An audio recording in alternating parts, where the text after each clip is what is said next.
Albishirinku maza da mata 'yan Najeriya, a yau muna tallata muku sabon kundin album mai suna 'Yar Kishin Ƙasa. Hajiya Hadiza Bala Usman.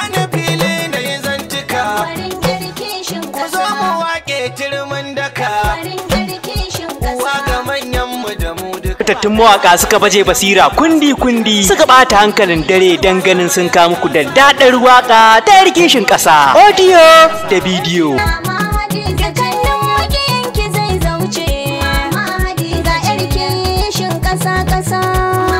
Shahararrun mawaƙan da suka baje basira suka kasa ta a faifai sun hada da Ibrahim Bala ɗan Zakin Musawa. Ɗan Zakin Musawa ina ƙara yabawa abinda kuka yi mani da ku zai godewa.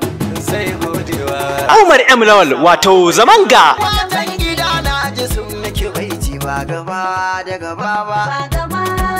Hadiza Bala halin ta kudu ba.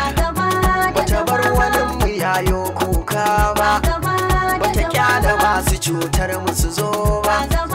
Abdallah Amdas. Gani yasa nasarar da mataskaka. Allah ga tanki ne, dan shi sarkin ki ne, kuma bai taimakon ki ne, bai sa nasarar ki ne. Allah garkuwar ki ne, Mama Hadiza Bala. Ahmad Delta. Zato abin ki, kin ba da gudunmawa ga manya da ƙanana.